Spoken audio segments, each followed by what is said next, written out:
Greetings, fellow Toriyama fans. Blue Dragon 5 here. And Jacob Weil. To pay tribute to the master of manga, Akira Toriyama, and celebrate 40 years of Dragon Ball proper, we're going through the animated saga that is Dragon Ball Z to get back in touch with our anime roots as we begin our journey into Dragon Ball Z. Previously on Journey into Dragon Ball Z, Dragon and Jacob watched Garlic Jr. return from the dead zone to enact his revenge with using the Black Water Mist. With Goku still missing, it was up to Piccolo, Gohan, and Krillin to stop the immortal foe. Now, a mysterious boy from the future emerges, warning the Z fighters about their next battle to come in. The Android Saga. Dong.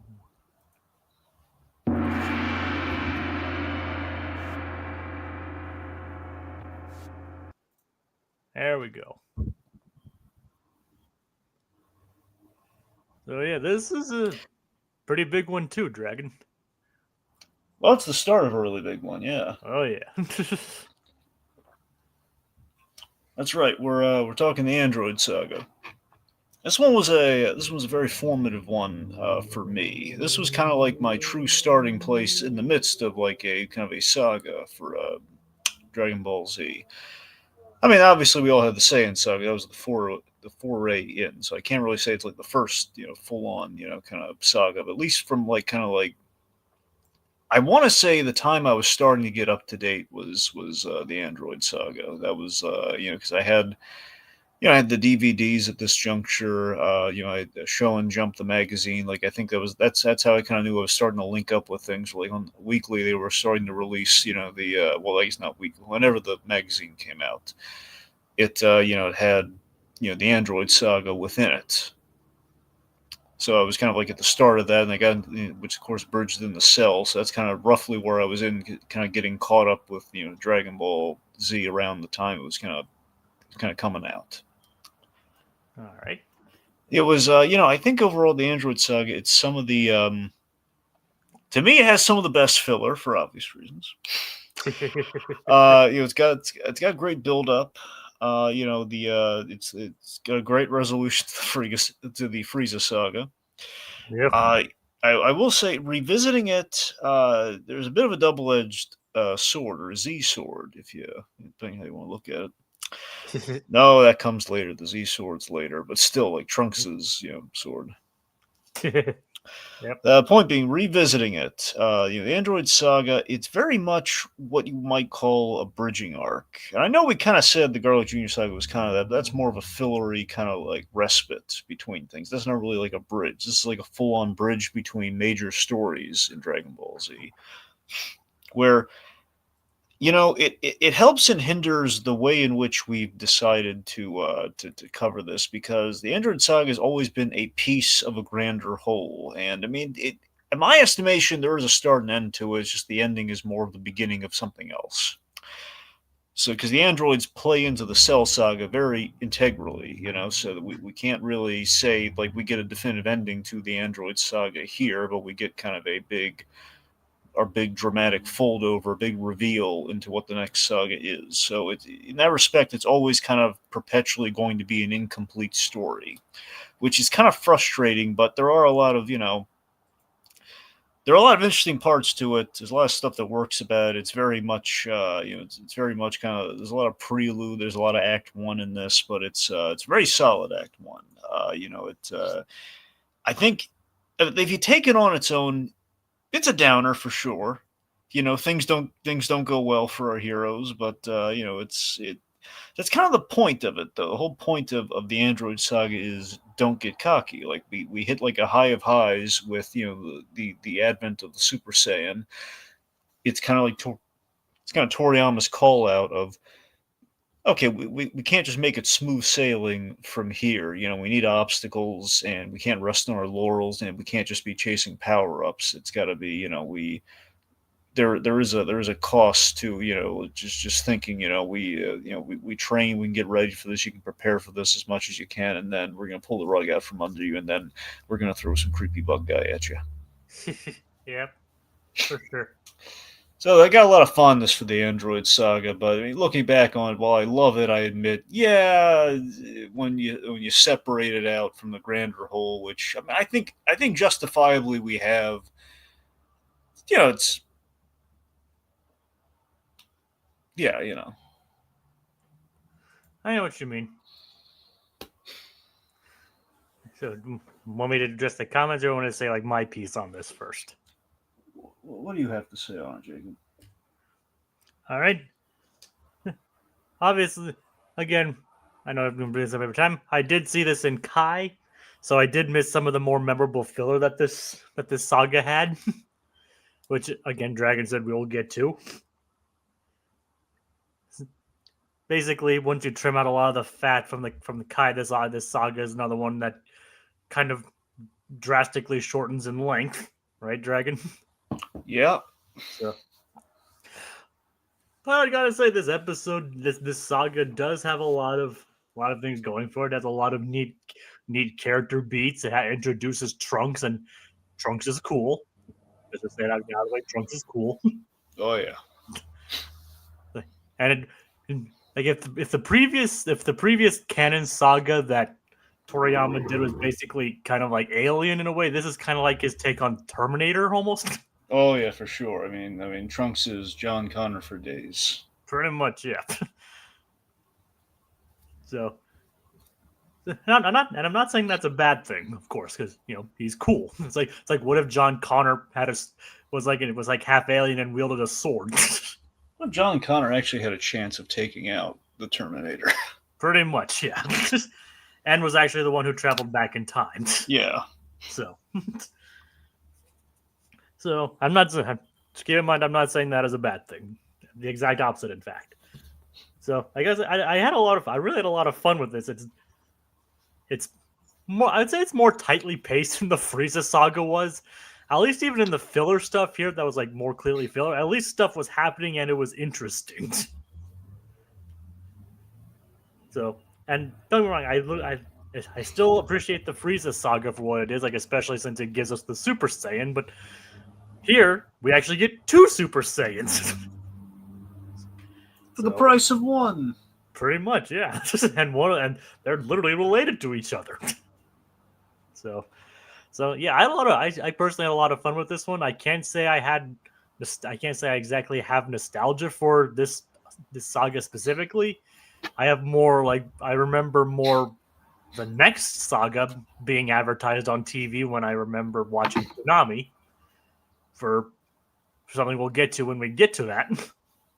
So, I mean, honestly, I think the reason I'm so cool with the Dragon Ball filler and Dragon Ball Z filler as I am is because, I mean, this being my first proper foray into it beyond just the beginnings, and I guess like kind of the Saiyan saga, like initially in home video, this was really my introduction to Dragon Ball Z, like being in the thick of it, and it was like, okay, well, so really we start off with a lot of filler and setup, and I mean this is pretty good even before we get into the action. I think that's why I kind of look really fondly on a lot of the filler.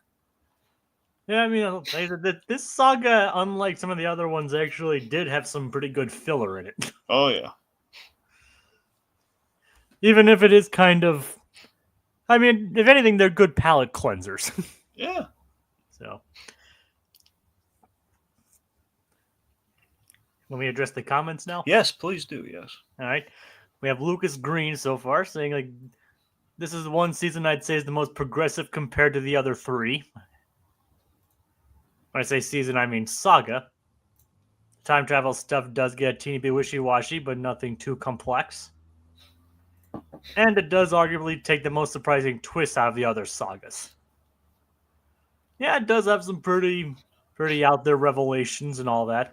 Mm-hmm. I mean, big things happen in the Android saga for sure. Oh yeah, a lot of big stuff happens. A lot of big reveals. A lot of big stuff. And also, characters learn to drive. Yes, they do, Jacob. Well, more or less. Yes, they try. Yeah, So, but they can fly, so it's okay. yep. So why don't you give us a little bit of the background, Dragon, for this one? Well, Jake, we don't really do that here. We just do I con. I know, but there is some interesting. There's a reason why this saga goes the way it does. Yeah. All right. So basically, Toriyama's editor essentially needed him to kind of stretch things out, which is why when the making of the initial story, they if memory serves and James, correct me if I'm wrong here. So the two androids that were planned, I want to say was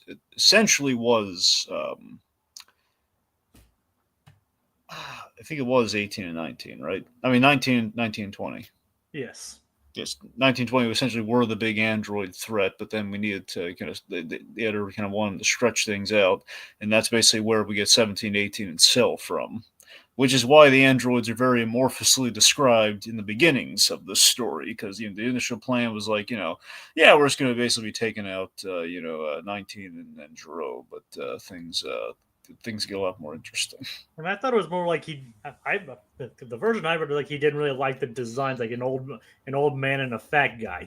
That's about right too. Yeah, in terms of like there was a little bit of that, but also just in terms of like he wasn't satisfied with the designs, and just in terms of we need the stretch. So how can you stretch? Like okay, I'll add these androids, and also I'll throw 16 in there, and then like why do we have extra androids? What's special about them? Well, we have the big wrinkle in the time travel, which is Cell, which will so again everything kind of goes from there. Toriyama's very very much improvising as he goes. Especially this is one of the most improvised of the Toriyama kind of arcs within Dragon Ball Z. And Lucas Green is cooperating that story. 19 and I believe was the original plan. Then he replaced them with 17 and 18. Yeah, and then 16 got thrown in there. And, yeah, So yeah, this is basically one where like Tori, it was like kind of like editorialized than anything Toriyama explicitly did. yeah, so this is a very retroactive arc because then we get the history of Trunks and everything. Whereas they got a lot of mileage out of the changes that went into this one, which then kind of get refolded back into the story. And also, if there's future Trunks' popularity to factor into. Yep, Yeah, everyone loves future Trunks. he is pretty cool. So much so they attempted. There was an attempt at future Trunks in GT, but it failed miserably. And if I remember, he also appears in Super. He does, and well, let's be honest, he's a lot lamer in there than he is here. Yeah. Is Eric Vale still voicing him there? Yeah, no, I'm pretty sure Eric Vale's still the voice of future Trunks, and in there, but it's a different. It's an alternative future Trunks. That's the thing, and we give him different hair, and he's just not as cool. So it's not the same future Trunks. Yeah, it's I think it's like an alternate. It's well, we'll get into it in the next saga, but we kind of we alter the timeline, or at least we fix the timeline, and he kind of returns, and then his story's done. So because of that, we can't really go back to that Trunks. So we have to have you do a different future Trunks, and for some really bizarre reason, his hair is a different color than the actual Trunks' hair, which still makes no sense to me. All right, I guess we'll get there when we get there. Well, yes, we'll get there when we get there. Well, maybe not there, but we'll get there somewhere. Yeah, somehow, yeah. Somehow. Anyway, All right. let's begin. All right, so we kind of opened with some residual filler that we kind of bridged between the Garlic Junior saga and the Android saga right before the story really starts. So the last tidbit here, because the very ending of this filler episode is like, hey, we're all going to gather the troops here because Frieza's back, so we probably should have. That's why I wanted to open with it here. The Mr. Shoe filler. So we really got our money's worth out of Chuck Huber. as they always do with the Funimation actors, we really get our money's worth. They play multiples. Yep, man. And I was also surprised of who else he voices in this arc. I was waiting for you to again to go. Man, so much mileage. Again, Emperor Pilaf, Garlic Jr., Mr. Shu, And now, And also with the Mr. Shu voice, essentially it's the Crane Hermit again. yep, and Android 17. That's the biggie. And Android 17 essentially is his Hiei voice from Yu Yu Hakusho. Huh. Essentially, yeah, it's essentially the. Mind you, the Hiei gets a little bit more to play with, but essentially, yeah, same. All right then. Hubear's great though. So here, Mr. Shu essentially Chi-Chi feels Gohan having shirked his studies. He needs a tutor, and this guy is he's a clown, man. This guy is he's no good. He's a bad man. He's like abusing him. He's insulting Gohan's intelligence. Clearly, Gohan, smart kid, and also he had the toughest teacher ever. So this guy's like a walk in the park. He's just kind of a minor annoyance to him. Now we do kind of establish here, assuming so Gohan has a bit of a nightmare. It sounds like a year and a half. It sounds like roughly an actual year and a half might have passed between when Goku was, on Namek to coming home. So maybe a year and a half actually has passed based on the nightmare he has. But then again, I don't know if they firmly stated. Time has passed, months have gone by, so maybe a year and a half. Yeah, the nightmare was actually pretty scary. Yeah, it was pretty haunting. Yep. Explain what happened in the nightmare? Well, it's that Goku kind of eventually comes home, but he's very disappointed, and it's the idea that he's, Yep. yeah. So it's kind of a foreshadow for as we're gonna get into with the later saga. Gohan is gonna kind of bump up against Goku's ideology a little bit there in terms of Gohan. He's not, he Gohan likes peace times. But he just kind of gets thrown into battle and everything a lot. So this is kind of a thing where it's kind of Goku being a little disappointed that and Gohan not being strong like he needs him to be. And it is kind of interesting how it just seems normal at first. It was like we're just like, who's out there? It's like and Goku's just like, hey, Gohan. I love that. I love how unsuspectingly it's just like, oh man, everything seems to be great, and then oh god, we have a lot of nightmare scenes in the Android saga. And then even in this thing is like Chi just like he's like, I'm starving, Chi, and then it's just like, oh, all right, and Chi's like, yeah, okay. Mm. But then it's revealed to be the nightmare, and you're all right. There are quite a few nightmare scenes in this saga. So I love this. So Gohan, he wakes up, and I love this. He's getting so tense, like he's like squeezing the life out of out of Mr. Shu. And Mr. Shu basically just starts Hitting him with a whip. Yep. And then Gohan, he'll take it because again he's dealt with Piccolo, he's fine. But he's just the fact that when he starts insulting Goku and his father, he starts insulting his father. That's when Gohan's okay. He breaks the whip, and he's like, hey. And props to Chi for recognizing, like, once she realizes what Mr. Shu is doing, she basically becomes scarier than anyone else. The moment he's like, I'm right, aren't I? Tell me I'm right. It's like he's a mindless brute. And then Chi just like as much as Chi like gripes about what Goku does, like insult him in front of her. Yep. Like basically, you're basically forfeiting your life. Chi throws him out of the house, then chases him away. Well, no, like the thing is that the dragon, she literally throws him out of the house. That's what I mean. She throws him out. Like she throws him out the window. Not in the figurative sense. Yeah, no. She throws him out the window and chases him away. She defenestrates him. Yes. Jacob, yes, she defenestrates him. Go, and at that point we're like, go Chi. And I still find it so adorable. The Ox King, he hears about this and he's just laughing his head off. He just finds it hilarious. I mean, it is funny. Yeah. Let's just face it, Mr. Shu deserved it. Oh, absolutely. Oh my god, yes, he deserved worse, but yes. I'm not going to deny that. Anyway, so we also have a little premonition on Bulma. Bulma's been dreaming about Vegeta. So we get some hints of the relationship going on here. We got to sprinkle, and then obviously Vegeta. So he stole her father's rocket, the training capsule ship that Goku was traveling in, that everyone was about to mount a rescue on. That was kind of was used for nothing. Basically, is now our glorified training center. And he's using that to train in increasingly high gravity. Yes, well, I think so. Vegeta, he returns in the ship that he stole, which then gets outfitted to do that. So you should think about this. She dreams about Vegeta. He returns in the ship that he stole. Her first instinct is to get flirty with him and bathe him. Yep. She like, you need a shower. She that's Bulma has it bad for Vegeta, and I kind of love it. I just do. She's she's. Then we have like the hilarious, the iconics that the Android Saga did beget something that people are still marketing to this day. Vegeta in the pink shirt labeled "Bad Man." People still love him in that pink shirt. He's like, I can't tell you how many of those shirts I have seen, Jacob. I cannot tell you. and he still defends it too. It's like, but at first he hates it. Like, why are you having me wear this, woman? But it's pink. Hey, real men wear pink, Vegeta. Yeah, well, he learned. He goes that. He wears it with pride because he's a bad man. Yes. And bad means good here. That's true. Like the 90s. Exactly. Anyway.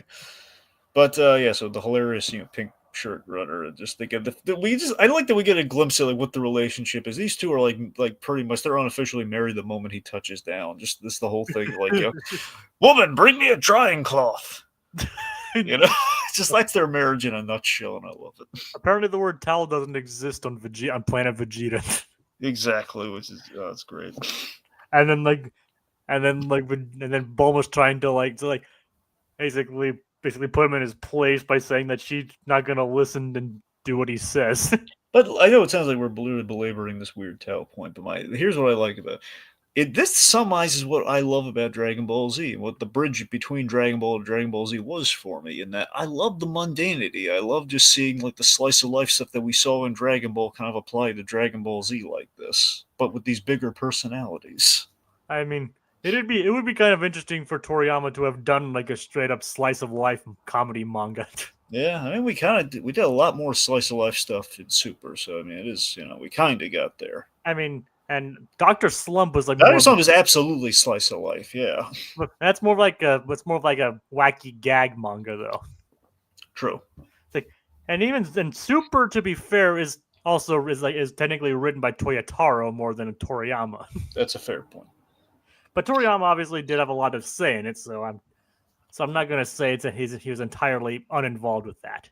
So Lucas Green's making some great pink shirt references here. If Vegeta hates the shirt so much, why not take it? If Vegeta hates the shirt, why not take it off? Well, I think deep down, but one, well, he needs dry clothes, but two, it's like, Bulma gave it to him. He does get annoyed when people stare at him wearing the pink shirt. If you like that much, you can have it. I love it when Trunks is like looking at him because it's his father. He says like, if you like it that much, you can have it. Vegeta can go shirtless. I don't know why he doesn't. Yeah. But he was like, he needed like. Well, the fangirls can't take it. That's why. The Prince of All Saiyans needs to wear a shirt. Yep. Or else I'll get fan mail. I hate fan mail. I can't read. Oh, he can read. He reads angrily. Anyway, it's like hello, but he reads a note that says hello, Vegeta. It's like hello. Why does she get off saying hello like she knows me? It's like he would hate texting. Yep. Because every time he would text, like, woman, buy me a new phone. I broke it again. It's like. You're supposed to just tap the buttons, Vegeta. Tap the screen. I am tapping, Bulma. It's like, tap it gently. I'm a Super Saiyan. I don't do gently. Give it to the boy. Let him do I'll dictate to him. Why don't you just tell your father to make an indestructible phone? These are simple needs, woman. That would be that. Why don't you sleep on the couch? That would totally be a conversation that they'd have. Yep. Anyway, so King Cold and Cyborg Frieza. So Frieza, wants revenge on Goku, goes to the Earth, and is now aided by his father, King Cold. So King Cold, as we kind of hinted at previously, is basically the second form of Frieza. That's kind of what he looks like. He's a giant, kind of horn-headed guy. Yep. It is kind of neat to see that Frieza also has parents. Yeah, oh yeah, for sure. And I like the whole this the look of Cyborg Frieza is still really cool too. It's also a bit of a foreshadow for the android. Well, basically, you gotta remember, technically our androids. It's kind of a throwaway line later on, but technically our main androids, 17, 18, they're really more cyborgs than they are androids to some extent, in that they are human, they are modified to be robotic, but they're not like 16 is fully he's an actual and he's fully robotic. So he was never human at one point. Exactly. So 16 is actually fully robotic, and I guess to an extent 19 might be too. The jury's out on 19, but that's the thing. The idea is the large majority of them are like, like there in the manga. There's like a line suggesting that 17, like Jiro had kidnapped the children, and then basically they had grown the test subjects, and that's where 17, 18 come from. And the main reason it's in the anime and the manga that we know is uh, in the Babidi saga. When we do the World Martial Arts Tournament, Goku realized, hey, that's 18. And then he finds out Krillin had a kid with 18. He's wondering, wait, how's that happen? And he says, well, Doctor, look, she started human. Dr. Roach just modified her a bit. So that's how we know. Yep. So clearly 17, 18, and Jiro are like definitively humans before they became androids. I believe, I'm pretty sure, yeah. Yeah. All right. So I'm just saying it's kind of a neat little foreshadow with like the androids that are going to be the main focus here. We have Frieza kind of like partly robotic, so it's kind of a little foreshadow to where we're going. So makes sense. Anyway, so you imagine, oh god, it's going to be another like 19 episode fight or something, and it's going to be a whole battle plan, or you do it all over again with Frieza. Then we have this one of the first big clever subversions of the whole. Everyone's mounting like a plan of attack, or like a stall for Goku to show up. And just the most memorable part of the saga happens. Trunks' introduction. He shows up and out of nowhere, and no idea who this kid is. It's like, who is this purple-headed kid? And he immediately dispatches with both King Cold and Frieza. Well, remember, first off, it's Frieza. He like turns Super Saiyan. He slices and dices Frieza with a sword. Doesn't even lay a finger on him. He just he chops him into pieces with the sword. Yeah. And then King Cold is like easily like, hey, you and I can work together. Frieza's like instantly turns on his son. I like that we have another foreshadow, the father-son element, which is really going to be important in the Cell Saga. We kind of begin here with Trunks and Vegeta. Yeah, we don't get there just yet, though. No, not yet. Anyway, so basically, he in a fight that took like 19 episodes in the Frieza saga, we end up killing Frieza in like 3 minutes. Yep. It's amazing. Basically, it's just to show like this new kid isn't messing around. I wonder if that's somewhat of a meta call out of like, yeah, we went a little long in the Frieza saga. We acknowledge it. And it also shows that when, like I said, this new kid isn't messing around. That's true. So it's a grand introduction for him. And like, I don't know how much this is cut up in Kai, or I just don't remember it in Kai, but it's like, damn, this is one cool introduction. I was always charmed by it. I always thought this was so cute, and on the rewatch, I still love it to pieces. I just love that after Trunks does this, he's just very friendly and pleasant. Like, hey, Goku's going to show up here in a couple hours. You guys want to hang out? They bring like a capsule with like it's a mini fridge with like with sodas, and like, hey, let's have some sodas, guys. It's like, oh, I like grape. He's got grape. Yeah, like that's Grape. It's adorable. It is. Basically, it is kind of in shows like he's like almost he's a strong warrior, but he's also kind of a dork. Yep. I just love that Bulma raised a good boy. It's just so cute to me. And it's also kind of funny that technically they kept his hair purple for this, considering Bulma's hair in the manga is purple. Yeah, so that's the idea. I want to say it could have been a holdover. It could have been like the whole hair color thing we had with Vegeta, where initially there was a bit of a flub there, and then they corrected it, but maybe they didn't correct it here. Like, wait a minute, Bulma's hair is blue, but at this point, you think they would have realized that, well, we made it blue, like, let's just keep it purple. I mean, at the end of the day, I always just kind of looked at it as like, well, it's the mixture. It's kind of a darkened, it's like the black hair of Vegeta, the blue hair of Bulma. It's kind of like it's a shade darker of the blue. It's purple. I mean, it works. Yeah. I mean, plus, again, we see in Super, when we get Trunks blue hair, it just looks off because we're so used to the purple was a good look for him. Yep. I agree. All right, so Goku arrives. Long story short, we have a flashback to reveal how the heck Goku survived and what took him so long. So basically, at the last minute, he went to Frieza's ship, which we kind of saw. He went to Frieza's ship. It was destroyed, and he had no hopes of flying it as the planet was, blowing up. But he found another ship. Yeah, Captain Ginyu's pod. He found a Ginyu ship that he dashed in there at the last second. He launched himself to the nearest planet, which was planet Yardrath. He basically entered coordinates blindly, hoping it would lead him to a habitable planet, Yes, which led him to planet Yardrat. and I always love the Yardrath guys. Always these random kind of funny, fun, lighthearted aliens. They're just kind of very friendly. They welcomed him. They even taught him a new technique. They taught him. They gave him a new outfit, a really funky looking outfit, but they also taught him a new technique, which is instant transmission, which is one of my favorite things in Dragon Ball Z. I love instant transmission. Yep.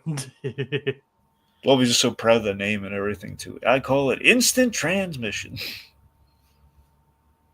I do like that. Yeah. It's just such a cool pose he strikes with the two fingers to the head and boom. Like.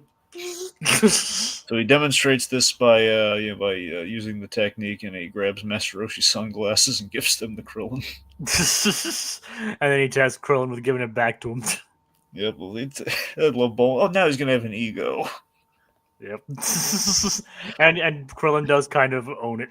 Yeah. So Goku and Trunks, they talk. The whole mystery is like, how does Trunks know who Goku is? He's never met him before. Goku says, yeah, I don't know who this guy is, and they just talk for a few minutes there. And essentially, we get all the exposition here where Trunks reveals, and of course Piccolo from the distance, he hears all of this, and he basically tells everyone the cliff notes of it.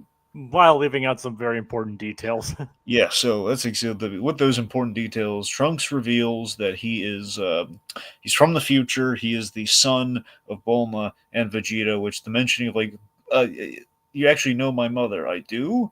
Yeah, she's over there. Just Goku toppling over and laughing. Bulma's your mother. Yep. That was quite that. I can imagine that being quite a shock to just Vegeta. Like, I love Vegeta's like straight reaction to the Toriyama, kind of like pratfall. Just he just looked at him and he fell over. The boy has the mysterious power, doesn't he, Dragon? Yes, he does. It's called the dramatic reveal. Yeah, so in terms of our plot, Trunks is from the future. He warns Goku that in 3 years from now, his old the chief scientist from the Red Ribbon Army that way back in Dragon Ball, Goku single-handedly took down, but we saw people run away, and Jiro was one of those guys run away. Has been getting revenge on Goku. Is basically he in 3 years he's going to finish and activate these androids that are going to they're basically going to wreak havoc and kill all the Z fighters. And unfortunately, before Goku can even fight these guys, he is going to die of a rare heart virus. Unfortunately, he brought medicine back from the future. Yes. So I love Goku's like really bummed that he's not gonna be able to fight him too. He's not even he's worried he's gonna die. He's just more of like I died before the fight. Are you kidding me? Priorities, right? So speaking of which, we should take a look at just a tangent here. We should talk about the history of Trunks special. That's essentially what he's prognosticating. He's basically telling us about the history of Trunks special. Yep. So I always thought this was like one of the coolest supplementary things we did. I mean, look, in hindsight, we have two TV specials with Dragon Ball Z that you don't need them, but they are really great kind of supplementary stuff to have that really do enrich the story. One, we already talked about Bardock, the father of Goku. It's kind of the prelude to the whole series and the Frieza saga. But this one, even better. This gives us a look at what Trunks was talking about, in which all the Z fighters, getting horrifically killed by the androids, with the exception of kind of our ragtag kind of like survivors who are trying to find a way to defeat the androids and push their limits and all that. And it's aired it's technically aired after the Android Saga, Oh right? no, yeah, that's right. That's correct. Yeah. But so I can't. So if you watch it in chronological order, like in that, it would be like the technically would be like the first appearance of adult Gohan. Yep. And then we delimb him. It's adult Gohan with one arm. And he's still pretty strong nonetheless. Yep, he trains Trunks. He trained Trunks how to become a Super Saiyan. He very much was. He was the Piccolo to his Gohan. That was the idea, which is really sweet. That he's kind of carrying on the legacy of Piccolo. The son of Vegeta, trained by the son of Goku, who was trained by Piccolo. Yeah. So no one. It's basically explains like, yeah, oh yeah, that's why Trunks is so strong. What did you think of the history of Trunks? I thought it was alright. I thought it was good. It didn't tell me anything I didn't know about it, but I enjoyed like the exploration of the future and seeing Gohan train Trunks. I mean, the big takeaway I have, and we'll get into this like a little later, is that it's interesting that in the main timeline that would have unfolded, in which Goku died, which is also another thing. Oh man, we killed Goku off at the start of one of these things. Um, just the fact that the androids, the androids are a lot more evil, as Trunks forewarned, and compared to the actual androids that we have here, given the difference in timeline, it is really interesting to see. Like, okay, the androids weren't pure evil; like they were mirthless and just kind of like casualties, like murderers in in the history of Trunks. And here we have the potential. In the main story that we have here, they have the potential for that. They're more like spoiled, untapped children. But we'll get there. But I think that's the interesting little line to show there, where with those differences in the timeline, we have very different results. Yeah. Anyway, so Trunks, I really love that in the history of Trunks. By the way, it was a little moment, but it really touched me. I love that Bulma was dead set on making the time machine to save Goku, which just harkens all the way back to when she shot that kid in the forest. Where she maybe not looking at specifically when she shot him, but the idea of it's harkening back to the friendship she had with Goku, and the moment that the big connection, the fundamental connection that starts all of Dragon Ball and Dragon Ball Z. It's her looking out for that kid. Yep. Dragon Ball. Yeah, the Dragon Ball saga as a whole started off with a teenage girl shooting a random little boy. Yep.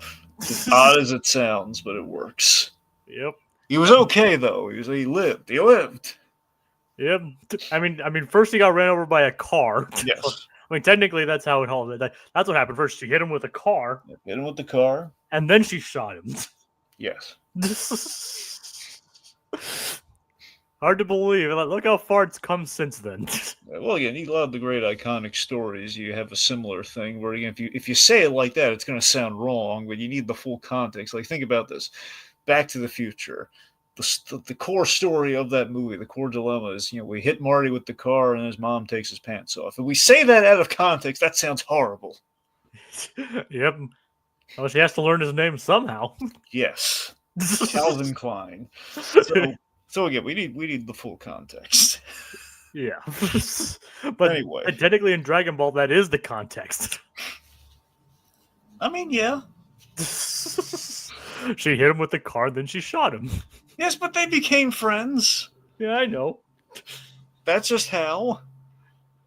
I think Bulma, she was trying to manipulate him. She did a lot of shady things when they met, but he still, it's the genuine what. Yeah, I know. Yeah, it's just the, still the genuineness. That's the dynamic. Cynical city girl, self-interested city girl, and just the very, very earnest, pure heart kid who's insanely strong. Yes.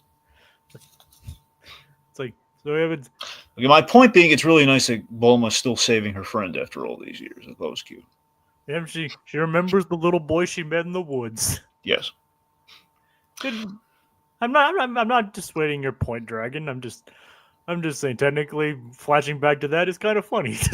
Oh, it is. So, point being, Trunks shows up, gives Goku the information, the cure, and an approximate location on where to find Dr. Gero. He's in the mountains somewhere. At least he's somewhere around, like, he's in this city somewhere, which is near the mountain range. Yep. So, Bulma has a really good idea. I want to highlight, Bulma does have an actually has a really good idea here that, hey, let's use the Dragon Balls to stop Dr. Gero. But Goku makes 2 points here. He says, well, one, first and foremost, let's be honest, he just wants to fight him. Yep. That's the main reason. Like, no, Bulma, it's going to take the fun out of it. We want to fight these guys. You And know, also, and also, technically, Gero hasn't done anything yet. that's the ethical point there. Which, okay, let's be honest, a bit of a stretch. He's a Red Ribbon Army scientist, so it's like a Nazi escaping the war almost. It's like, I mean, yeah, he didn't do this specific bad thing, but I mean, come on. Yeah, who At knows? least you could beat him up a little. You don't have to. It, Well, you don't have to wish it. Maybe just wish he doesn't do anything bad. I don't know. who knows? That could have also been beyond the dragon's power, for all we know. I guess. Anyway, so the Z Fighters agree to train for 3 years and then meet up, and Vegeta vows to settle the score with Goku after they deal with these little Tinker Toys. And in the meantime, vows to become a Super Saiyan that to surpass Goku. So that brings us to again one of my favorite aspect of the filler, the training. So Goku, he convinced in this one of the hilarious. We have two hysterical Chi Chi related scenes in this filler. Okay, so one, I guess three if we count her throwing Mr. Shu out the window. But let's just focus on these two here. So Goku convinces Chi Chi to let Gohan train after, well, accidentally knocking sense into her, like patting her on the back, and she ends up going out the. She's still getting used to Earth gravity again. Which is just funny, and just the fact that the again, it doesn't even. Look, out of context, this looks terrible for Goku. What, you hit your wife? You threw? How hard did you hit her? Well, not hard, but not hard. It was an accident. I just tapped her on the shoulder. And let's face it, she was perfectly fine afterwards. Well, not fine, Jacob. She had to be bandaged up and everything. But you're right, though. Relatively, she was fine. I know. Obviously, Sensu bean, she'll be right as rain. She'll be fine.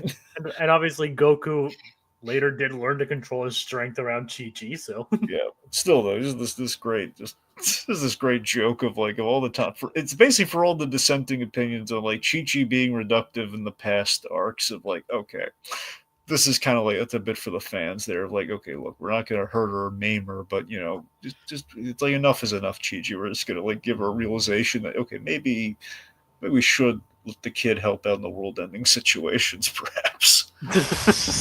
yeah, It's a little bit of sense knocked into her, just a little bit. yeah, kind Not of. violently, accidentally, and hilariously. That's the important thing. Yep. Crucially. Yeah, so Dr. Briefs, he basically sets up the training room in the ship for Vegeta, which is basically starts off as 300 times gravity, and then we'll go on from there. Yamcha's around, and he almost dies trying to show Vegeta he can take the training too. And he sneaks in one night and he turns on like the gravity, like 300 times gravity. He almost dies instantly. Yeah. Oh yeah. That was a mistake. Seriously, as a kid though, man, I was like, again, for those of us who still, again, my fondness for Dragon Ball carrying over, I thought Yamcha was cool, and this is the beginning of it. Yamcha, by self admission in the stories, he's outlived his usefulness. This is the beginning of the end for Yamcha. This is where okay, we realize we don't have anywhere. Yamcha's just been outclassed by everybody else, and he's never going to catch up. Yeah. The most we're gonna do with him is put him in a yellow suit. That's all we're gonna do with him. Let's be honest. That's too bad. But yeah, this is the. Because remember, it was a great harrowing. It's a great admission of like, okay, Yamcha, he's outclassed, but in terms of showing you feel for him, it's like, oh god, I hope he hits that button, doesn't die in this embarrassing way. But just think, at one point he was as strong as Goku. Mm-hmm. Like it was like very briefly, but oh yeah, when they first met, he could arguably give Goku a run for his money. Mm-hmm. Before power levels went literally insane. Oh yeah. So yeah, that was Yeah, seeing that, I do agree though. Seeing him be like that, I am glad he did survive, even if it basically was a humbling moment for It him. was a very with the filler. You know, it's very nicely conveyed filler. Yep, I didn't even know that was filler. Yeah. All right, Yeah, so Vegeta. So Vegeta, on the other hand, so he pushes himself way too hard, and this has always been my favorite of all. Second, sorry, every time I say favorite, I then realize we haven't talked about the best thing ever yet. But we're gonna get there.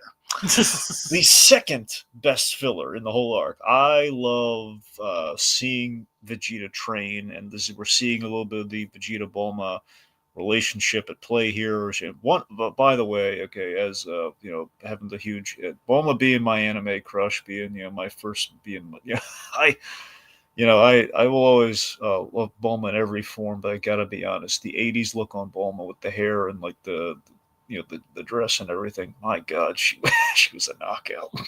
yep, I love every Bulma look, but I gotta be honest, there was like an illogical fondness for the '80s look on Bulma. It doesn't, by all accounts, it doesn't make sense, but it looks so good. yeah. I don't see. I do agree with you there. Or you heard the big hair. I don't know. It's just so funny, but it's also really it's really attractive. Well, obviously it worked. Obviously it worked in the way she wanted. Yeah, it did. That's the thing. So she and Vegeta, they're kind of getting into it. Where initially, he's in rubble and everything, and she's going to his age. She cares for him, even though he's like treats her like crap. Yep, You and know. then basically she's not having it. Lets him have. Lets basically gives as good as she gets. Yep, and then he's like, she basically makes him kind of like admit that he's in over his head, but he doesn't. Well, she tries to get him to admit he's over his head, and he just leave me alone, and she's like, oh, she's just devastated. I mean, I know this is a bit later, but no, it's not this exact moment. But this arc is also where we get the Vegeta in the rain scene. Yes. I don't know. I don't remember exactly where, but I didn't know it. But I just wanted to bring that up. Okay. so so yeah, this it does kind of show how Vegeta and Bulma did end up together Like you again. have just enough of an inkling as to how they end. Based on the manga, it's more of a surprise factor of like she ended up with him, and we don't really see that connection happen. With the anime, it does give us that. We see like the hints of like, okay, she admired his determination and his passion, and basically deep down, it's like Bulma and Vegeta are made for each other because they are equally stubborn. Pretty much, yeah. They're stubborn and determined. And they are pretty intelligent too. So that's the other thing. They have a and they're lot both going, and they're both heirs in some way. and they're both perpetually linked to Goku. That they're both kind of heirs. Like he's the Prince of All Saiyan, she's the heiress of the Capsule Corp. Yeah, they are really a tailor made pair for each other. yeah. So anyway, so we see that, and so regardless, one of my favorite aspect of all the filler, minus the best episode ever, is Goku's the ordeal.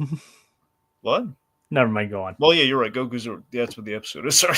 Yeah, the Vegeta's nightmare, where he was after he's injured himself. He's in the bed and he's thinking.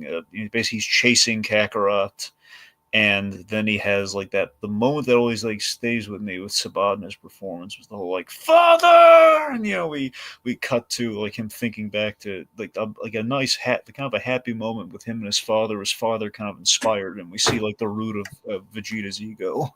Again, we see him talking about the Super Saiyan. Yeah.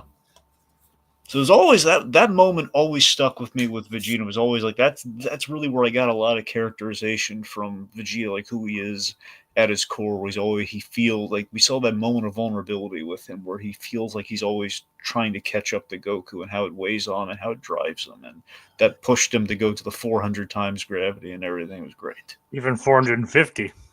Yep, 450, and we see Bulma cares, and even though he's giving his, they're yelling at each other, but yeah, Yep.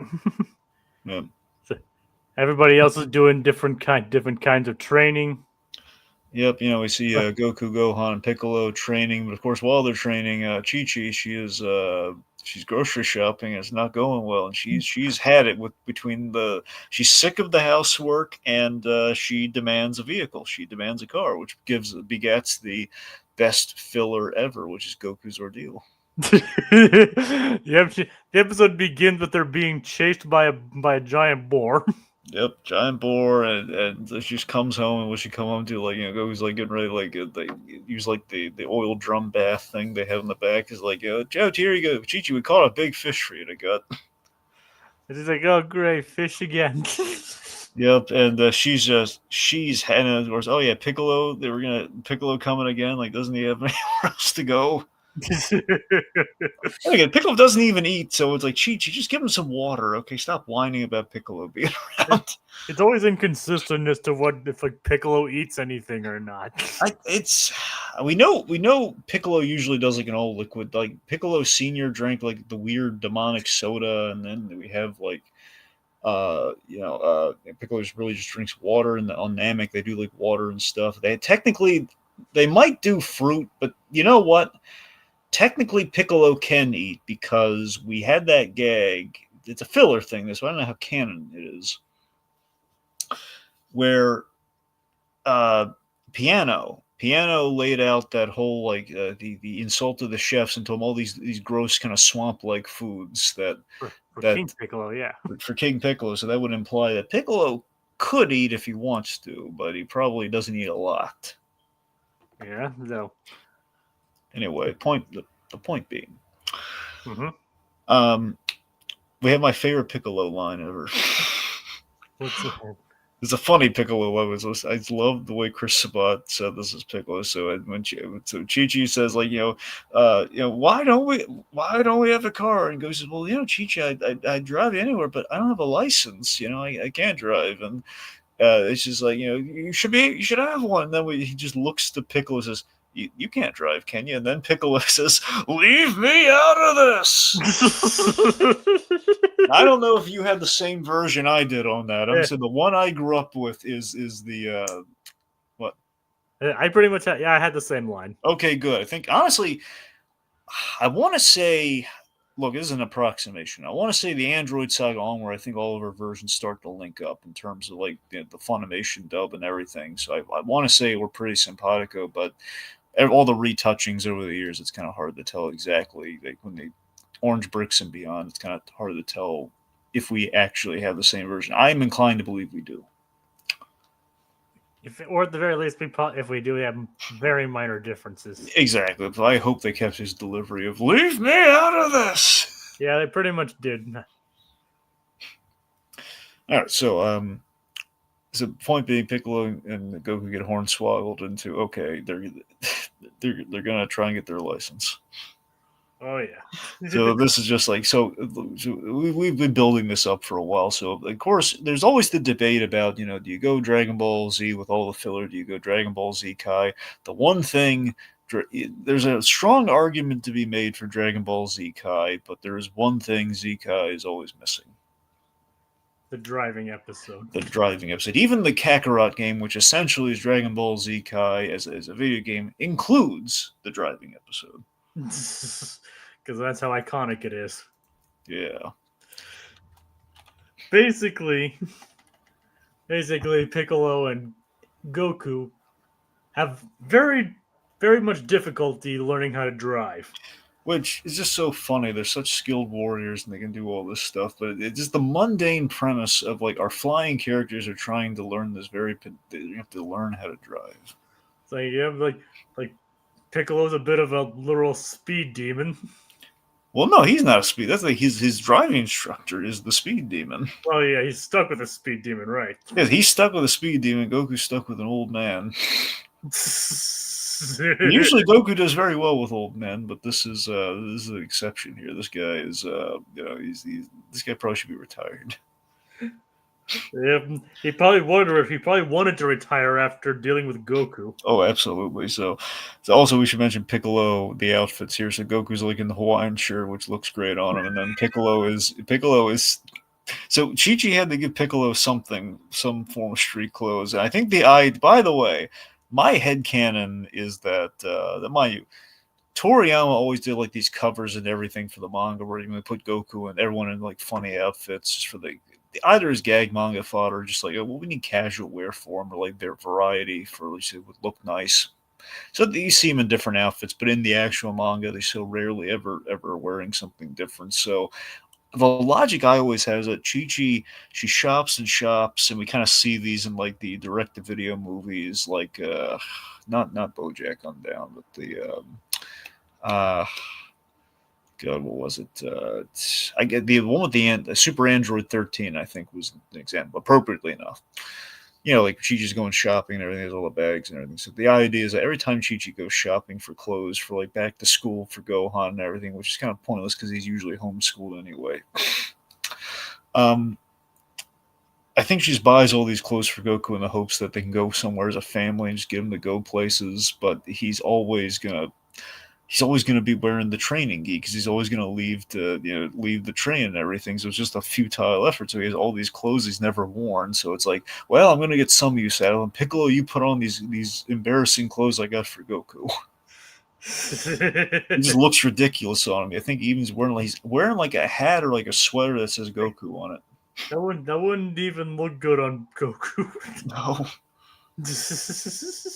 So I'm just like, Piccolo, what are you wearing? Just your wife picked them out. that's great. So they take the test, and so Goku is short. So Piccolo's actually doing pretty well initially until Goku challenges him, and then his inner speed, I guess, Demon King, comes out. And they get into a race, and I just love like the speed demon teacher is like, yeah, and she's just like, just nuts. Meanwhile, Goku is just he goes in reverse really fast. A lot of gag manga fodder. It's like if Toriyama didn't do this, Toriyama absolutely had to like stamp it or something. They embodied Toriyama on this whole episode. I mean, it's totally something he would have done in the gag manga days. Without question. So my favorite gag within this too is like Goku explaining to the instructor it's like, but you think I'm gonna get my license? Like not for another 100 years, or however long. And it's just, well, that's not gonna be good. There's these androids coming. He's just explaining the situation as they are getting submerged in water. And then he doesn't stop talking as he's being submerged. So that is so funny to me. So they get into this Piccolo and go get into a race. So they pretty much flunk the test. So they get a second chance. Okay, look, we're gonna give you one more chance. So it's beginning to rain now, and there's a school bus. Essentially, Goku and Piccolo save a school bus full of kids, really awesomely. But trade off, no license. I love that. I love how nice the instructors were about that too. But I still think Piccolo got shafted. Yeah, Piccolo was doing fine. Yeah, Piccolo was doing fine. Piccolo actually knew what he was doing. He had struggled with the seatbelt, but he was doing fine. Yep. So, admittedly, look, at the end of the day, it's kind of a funny wash where they tell. I love the instructor's like, "Well, you can fly. You don't need a license. You're fine." This is like, "Oh yeah." So they tell Chi Chi, and she just kind of does the classic, stumble, the anime stumble. Oh yeah. But at the end of the day, if you really pay attention at the end of that episode, which is by the way the end of the filler before the story actually starts, which is why I know it so well, because it's like as a kid, it was like I had all the filler on the DVD, and it was like I never really had the beginning of the Android Saga, so it was like, man, I wonder if everything worked out okay with those androids. Then I just am in the middle of the Cell Saga. Yeah, that is kind of funny. I gotta be honest. I think really when I was picking out the Dragon Ball DVDs, I did go for the fillers because I love that slice of life stuff. So a lot of it was just I kind of got the tail ends of the sagas, and then I got the filler in between. So it's kind of how it worked out for a lot of it. At least on home video, in terms of like when I was kind of getting them piece by piece. So, point being, if you pay attention at the end there, you'll notice there is a car there, and the implication I think is that what the obvious solution is. Well, Chi Chi could just get it. Why can't Chi Chi just get the license, get the car, and drive? Well, you know how she is. So, yeah, so she's like seeing him off. Here's some lunch, all that. All right, so it's the big day. It's 3 years later. Yajirobe drops off some sensu beans. And then, big shocker, Yajirobe is just blown out of the sky, and they make the horrifying realization. I think Gohan points it out to him, like, we can't sense their energy because they're robots. Yep, that's basically the first enemy that they can't sense. That is pretty terrifying. Oh my god, we almost killed Yajirobe. Thank goodness he's okay. Yep.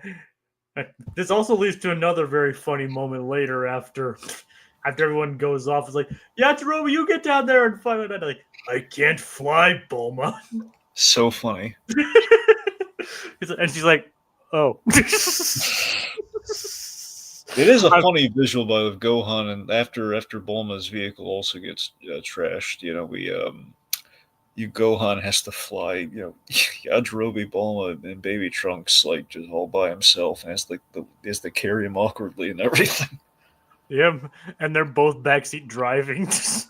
Yep, and it's really so the meta thing. Well, not the meta thing, but the headcanon kind of thing is that if you think about it, if we're suggesting like the whole history of Trunks like future that is going to happen, or the tension that okay, all of our people could get killed because Goku's out of the action. All the people that do die are going after the androids right now, and the only survivors are all whisked away. Think about it, because Trunks, Bulma, Gohan, and I mean, Dragon Ball Super kind of folded it in there that Yajirobe may have survived. We didn't really see it, but let's just say maybe he did. All the survivors go that way. So it's kind of lining. It's the whole thing of like we're kind of lining up to be exactly what future Trunks foretold. Yeah, it is kind of. It is. It's kind of neat. All right. So point being, we're armed with sensu beans, and we just have this. We got subversions up the yin yang here. By the way, if there are any comments you think we should highlight, just let's throw them out there. All right, let's see. Earlier, it's like pretty badass kill on Frieza. Oh yeah, the slow mo, and I love like the POV where like the two visions kind of go left and right. Yep. Granted, maybe Trunks should have told him what the androids look like. So you know what's funny about that? Okay, so one, absolutely right, is a plot hole. They didn't say what they looked like, but again, it's kind of because of Toriyama's editorial mandate on that one, or the realization of man, I don't think these guys should be the definitive androids. Also, the Kakarot game, they have like one of the when you play a video game and if you're kind of lingering around, you have like the same line kind of repeat a while. Yeah. Goku does say that. Does say, "Man, if only Trunks gave me a picture of what they look like or something." So they do. They are well aware of like, yeah, it's a gimme, but you know. It's like, hey, do they look like two young teenagers, or does one look like a fat guy and an old guy? In hindsight, it's important though that future Trunks, we gotta love the kid. He's got Terry McGinnis energy up all throughout him, man. I think it's why deep down we all like future Trunks. He's very very Terry McGinnis esque. In that respect, though, he ain't perfect, and he probably should have thought about that. Oh yeah. Anyways, yeah, so they're looking for the androids. They can't sense their power, so it's really much like they're going around the city looking for them. And so Dr. Gero, the android 20, who really is Dr. Gero, who presumably modified him. If I read it right, it actually is like the whole like he too like 17, 18 is like human modified, which would suggest that he is, given he looks exactly like Dr. Gero. Giro's probably modified himself like the brain and like little energy suckers in the hands and everything. So To which, that's another point, and he did not design 17 and 18 the same way. Yeah, they just have endless energy. That is true. Yes, but that also means they can't drain energy from others either. Yeah, that's true. So it's a give and take. Like, so in ways they're more deadly, other ways they have like less ways to kill their enemies. Yeah. But it's them, and it also kind of, in probably in an unintentional way, also foreshadows the next enemy. Big time. So, Yamcha finds the androids, and the moment he finds them, he gets impaled, which was always a big shocking moment too. Or oh god, in terms of killing Yamcha, seemingly we've killed Yamcha. We just impale him through the chest. And this is following another very horrifying death. Yes. Where we see Dr. Gero actually crush a guy's neck. Oh, yeah, in the manga, 10 I times worse. Oh yeah, in the manga he literally like crushes his neck so much like his head pops off. Yeah. So it is brutal. Yeah, I remember I've seen that image. Oh yeah. Anyway, yeah, so that's the thing about the androids. So what really separates the androids and kind of gets us to, in terms of like how do we step things up from Frieza. In terms of like each enemy, they always represent something. It's like, the Saiyans was always like the ego of nature versus nurture. It was like, you had like, Raditz was all, blinded by that. Nappa was just muscle. Vegeta was, calculating and cruel. uh Frieza was, he was pure, he was space Hitler, he was pure evil. He loved the torture, and just like he killed people for fun and toyed around with them and was tortured. The androids, there's no joy in it at all. It's programming. It's cold, callous, programming. It's the lack of emotion. It's the lack of, it's just the efficiency in which they murder. and and Jiro does kind of become kind of a semi-intelligent enemy as well too. Yeah, that's the thing too. Where again, he's very smart, and also he's just mirthless. And like when Goku says, "Let's get away from the people," and he usually wipes out all the people around, and it really ticks Goku off. Yep. So speaking of which, so Goku, so he's starting to feel the heart virus come on. He tries to finish the fight quickly, which he's never do, which is a bad sign. Goku loves, like, having a good time when he's fighting. Even with Frieza, he was having a grand old time. And But this, it's clear that yeah, even Piccolo begins to notice something's wrong. yeah, like, Goku he never tries to finish a fight this quickly. He goes like the full power. He turns into a Super Saiyan. He's trying to finish him off as quickly as possible before he runs out of steam. And this is bad. And the fact that Android 19 can absorb energy, and also he's so creepy. Android 19. Let's talk. He's got a heck of a design on him. And he's and the way he's like he speaks in like this falsetto, almost childlike way. I mean, that's the thing. Look, with the designs that we have, like, had these guys had been the androids themselves, it does feel like a great first. It does. They make sense for a first pass at what the androids might look like. If you need a memorable design, they look very steeped in the Red Ribbon Army with the logo, the uniform look. It feels like a first pass at like what our Red Ribbon Army designed androids would be. And that they're memorable, they're creepy, they're very distinct, they're different. One's fat, one's skinny. Well, I guess old. An old skinny man, old big old fat guy.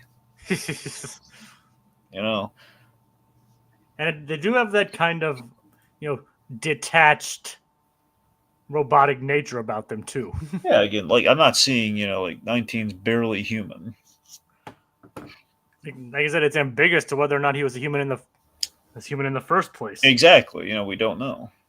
And again, even considering their names, but I believe they're called artificial humans in the Japanese version, so it's kind of more clear there that they're not fully androids, or they're actually more closer to cyborgs.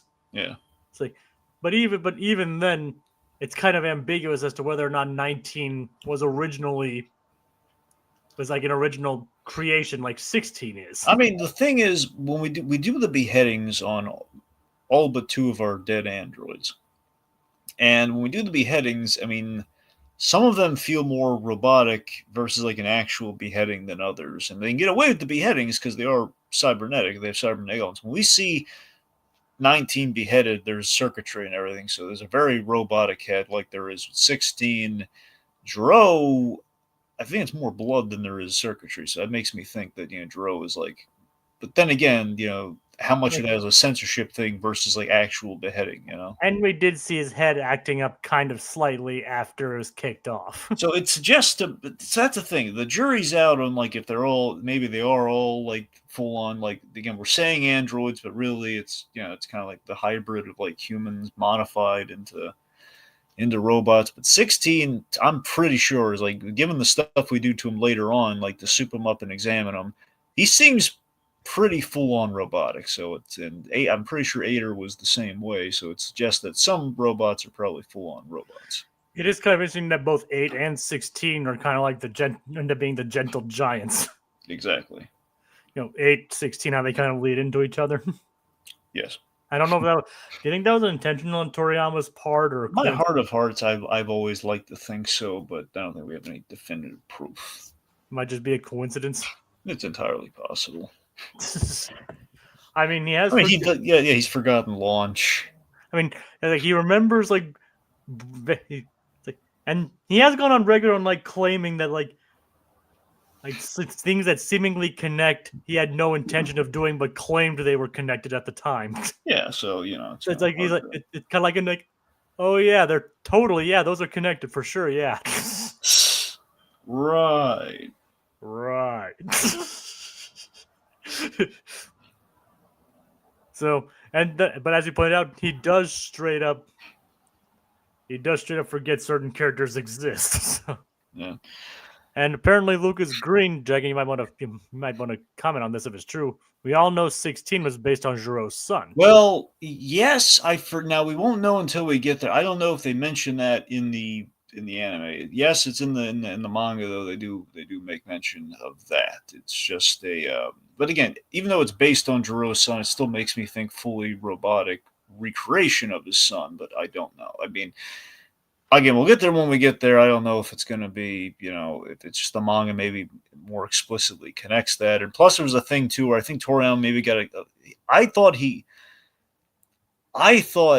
Toriyama got cold feet on that plot line. So I think it was like there's an intimation of that, but they don't really get into it. Like Jiro, we see is very as Lucas Green then goes on to say, that's why Jiro kept 16.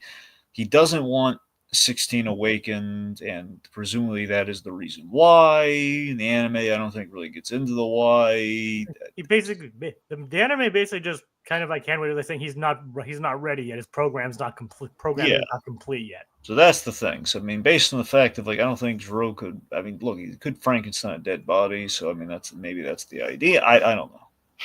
Or at least or as you kind of implied, like he based the design of 16 off of what his son would be like. That's what that's what I think it is. But again, we'll have to wait till we won't really be able to get into 16 until the Cell Saga, anyways. I mean, we'll get into him a little bit here. We won't really fully get into him until. I mean, it does show that he's outside of his single directive, not really interested in anything else. Yeah, well, he likes nature. I mean, he likes animals. He likes peace. He likes peace, basically, too. But he's driven by a single goal. Murder. Of one specific person. Yep, the nicest guy who ever lived in the Dragon Ball universe. Pretty much, yeah. but right. So, by the way, so here's some fill. So we talked a lot about some really good fillers. So here's some filler that either didn't dazzle me or didn't work. So while the action's going on, we basically need to explain to the folks and pad things up by just reestablishing who the heck the Red Ribbon Army is and why are they after Goku. So Master Roshi recaps. I don't mind that he recaps this, but I mind that. So Marin, who basically her whole thing was like she walked out of the story, and the girl at the end of the Girl Junior's like she's just kind of back randomly, kind of on and off again with Krillin, just shows up and like Master Roshi's like recaps the Red Ribbon Army saga to her.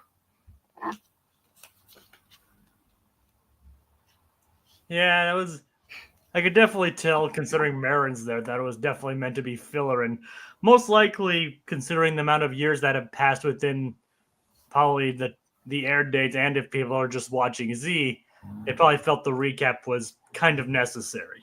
No, that's the thing. Look, the recap's necessary. I just mean of all the characters he could have told it to. I mean, I know Marin's kind of a blank slate, wouldn't know what's going on. So I mean, you could, but then again, we've recapped things just casually in so many other ways throughout all the Dragon Ball and Dragon Ball. I mean, it could have just been with Oolong being like, "Hey, can you remind me what this Red Ribbon Army stuff is again?"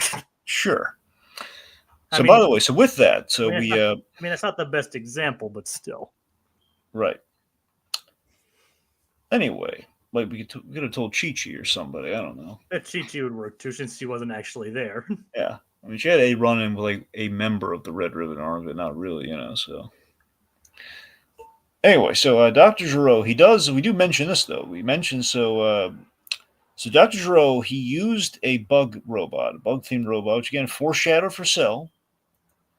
a robotic bug over the years to track Goku, which basically has been tracking him since the 22nd, the World Martial Arts Tournament. Yeah. So that means that it saw Goku fight Tien, Demon King Piccolo, then all the stuff in the 23rd World Martial Arts Tournament, Saiyan Saga, everything pre Namek, everything that was on Earth. That's Yeah, basically he left at like singly the like literally the worst possible times. Yep, so it knows pretty much Goku, Krillin, Tien, and Piccolo. That's pretty much like that's this thing has, and Vegeta. So it's all this data information on them. Yeah, but like I said he couldn't have like called it back at the worst possible times. That's true. But I do love that limitation though, like a robotic ladybug. I love that. Love the limitation that it could not, didn't go into space to see all the really dragged out amazing stuff. Yeah, we didn't get to see Goku become Super Saiyan, which like almost immediately renders all of his data irrelevant. Yeah. So anyway, so point being, Goku he's tapped out after 19 like sucks the energy from him. On top of like the heart virus taking effect, Goku's in serious trouble here. But Vegeta saves the day. He shows up, and he powers up. He shows up and he becomes a Super Saiyan. He shows his new trick. I love the detail that this cracked me up on the rewatch. He kicks Goku to safety. Yep. Piccolo grabs him, and they hand him off to Yamcha, who again Yamcha's admitted like, yeah, I'm kind of useless here. Let me just take him home. I'm outclassed. So Yamcha takes him back to get the medicine. And and admittedly, yeah. And I do kind of like how it goes into details. Like it doesn't have to be like a necessarily noble cause that drives a Saiyan to become a Super Saiyan. Oh, of course. Well, marriage is really, it's just anger. Anger drives the Super Saiyan, like rage that cannot be contained. So we flash back to real quick. We flash back to Vegeta in space, having pushed himself to the brink, like within the 3 years, and he'd kind of given up hope at a certain point, just kind of turned the rage inward on him to himself, like just hating himself for like not being able to reach this, and that's what unlocked it. Just the inner rage at himself unlocked Super Saiyan. Like he's basically that, and like after being hit with the meteor storm, Mm-hmm. We basically get a lot of our opening stuff too, like in one of the openings of Dragon Ball, he's like crawling through the meteor and everything. and basically all that rage combined with his sense of inadequacy, and like it's like if Kakarot basically, how is Kakarot doing this? basically that basically that inner rage gave rise to the new Super Saiyan. Then we get one of the great Vegeta scenes in all of Dragon Ball Z. Just I love how terrifying and like super cocky Super Saiyan Vegeta is to the end to androids 19 and 20 here, where he tell me, can an android feel fear? Like basically it's like you will. Yep, and he's just calling them Tinker Toys, and he rips 19's hands off so he can't do the sucker thing, and he just blows him up until he's just a head, and it's awesome. He's terrible, but you see the genuine shock and fear on these androids, and It's then like you see 19 just try to fearfully crawl out of there with his stub with the arm stubs. it's just awesome. It's like Vegeta's one of Vegeta's coolest moments ever when he's testing out the Super Saiyan and just showing off. Yep. And He's every so he's surpassed. He's measured up to, in his mind. He's completely surpassed Goku. He's got it now. Gotta remember, he's wanted this for a long time. He's always wanted to be a Super Saiyan. So this is the happiest we're gonna see Vegeta ever. Yep, he finally achieved his dream. Yep. And he's also a daddy too. Yeah, well, he doesn't know that quite yet. Well, he knows about the baby currently. Well, no, you're right. You're right. He knows about that, isn't it? Yeah, yeah, you're right. Yeah, he is. He is a father, but he doesn't care though. Not yet. No.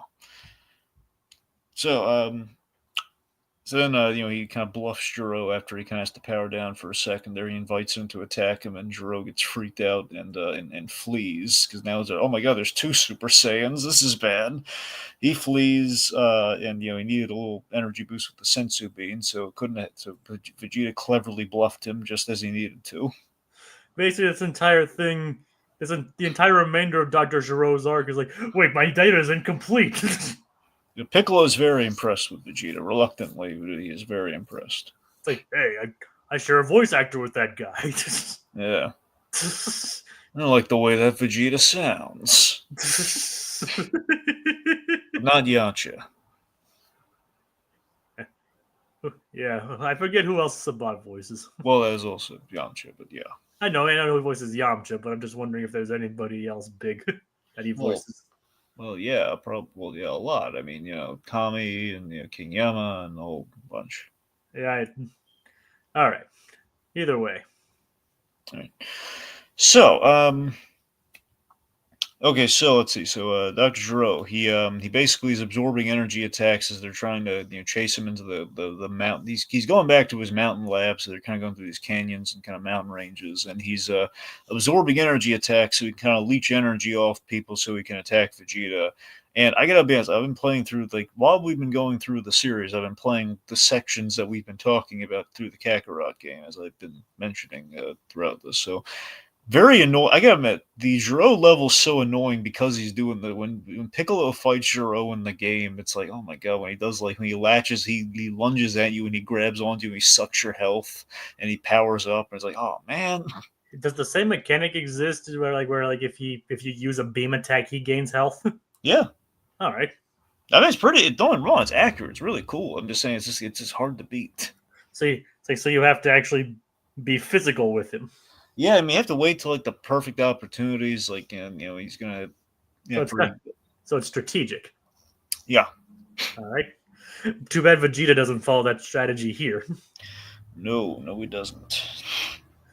He tries attacking, like when he spots Dr. Gero, he blasts and then he comes out and then absorbs it. Yeah. To be fair, Vegeta even later admonishes himself like, that was stupid. We did have a very clever moment though, where Piccolo he summons Gohan to basically as he plays possum. Gohan he knows Gohan's going to attack Zero, and it really worked out for him. So it was a good move. So search for my draining power level, basically. Mm-hmm. And this entire time, Dr. Gero is on his way to the lab. Yes, so Trunks, meanwhile, he's returned to check in on the action. He's a little distressed, like, oh no, things are not going well. What happened here? So he makes a horrifying discovery. These are not the androids from my time. Yeah, these are different androids. So we see. So apparently, Trunks' visit through time, more so. I mean, he doesn't know it yet until later, but more so, another secret time traveler has really messed with the timeline and has altered things irrevocably. And again, Trunks has made some mistakes too. Like, for example, him taking out Frieza, it was a big leap, and a lot of people could make the argument of what exactly changed the timeline, or if it's the idea that two people have traveled through time and have really met. Two people from a different timeline of impacting little things collectively has probably sent everything out of whack and caused the ripple effect and the butterfly effect, whatever you want to call it. And that's probably what did it. If you want to pinpoint to exact things, I mean, it's a pretty big thing that Goku doesn't take out Frieza like he was supposed to in the regular timeline. So, Goku again, he mentions he could have used instant transmission. That's probably ultimately what he would have done, if Trunks didn't show up. Yeah. So, so that might have been a big thing too. Point being, Goku's heart virus happening earlier, which you could always argue is in combination with the fact that he put a lot of strain on his heart turning into a Super Saiyan. Yeah. Then the other androids, we have different androids, so it's another big thing. Oh yeah. So they're engaging in the blind search. These aren't the droids you're looking for. No. So let's see. So they're in a blind search in the mountains, looking for Jiro's lab. So they can find 17, 18 before they're activated. Vegeta, as Trunks finally describes what they look like. Yep, an aloof boy with dark hair and a beautiful teenage girl, Yeah, or beautiful girl. yeah. So Vegeta's he's so cocky with his new Super Saiyan ability. He wants him to be activated so he can beat him. Yep. Again, So he, Vegeta does not learn. no, he does not. So Jiro, he almost kills Bulma. He's a distraction. He almost kills Bulma. Trunks saves her, and Trunks is just very. He's so this is where we really start to get into the father-son thing with future Trunks and Vegeta, where he's very upset with how selfish his father is in his desires here, and how he really just initially. And this is really big for like the arc of this is a pre my Bulma Vegeta in a big way. This is like really before he started to care about his family. We see kind of how that happens in the Cell Saga, how he becomes a better father as time goes on. So he's a really crappy father at first. Yeah, he doesn't even care that his that Bulma and his infant son are in a careening helicopter. Why would I care about that? Yep. Yeah. Imagine that. Meanwhile, Chi Chi caring for Goku, very sweet. Along with Yamcha. One of the few tender moments. Yep. And she's like, "Oh, Goku, please get better." Yep. So 17 and 18 get activated.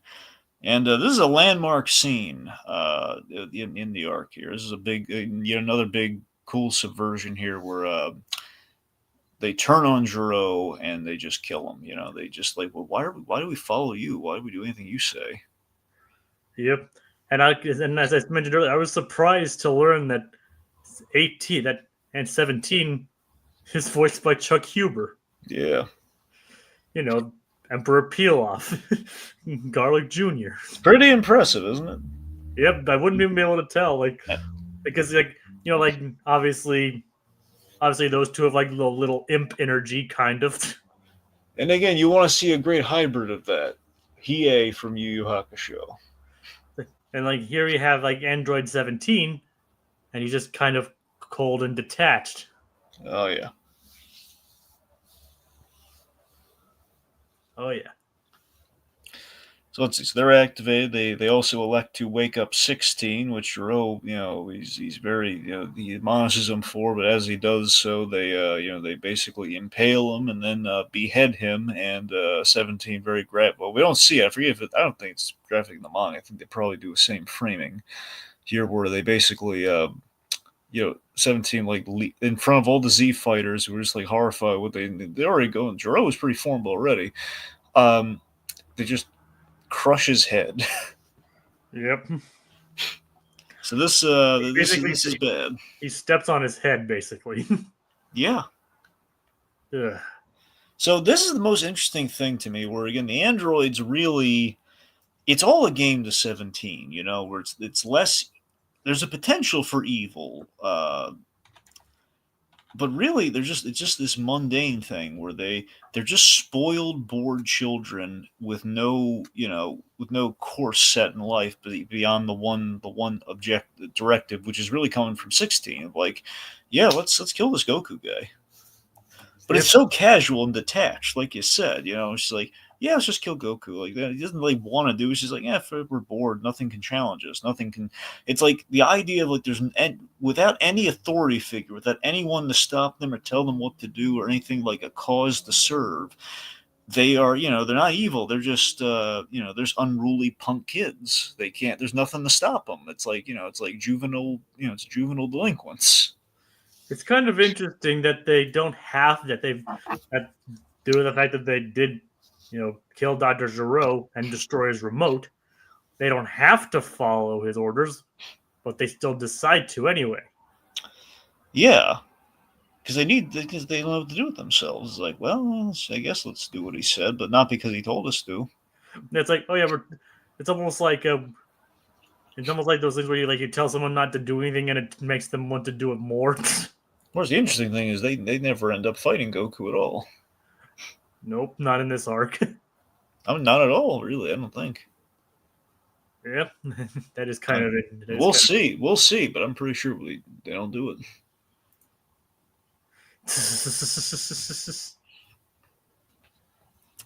It's the other kind of hindrance of the androids thing, which they never really fulfill their programming at all. Nope. Yeah. And so yeah, but you could say that it's like they broke free of their programming. Yeah.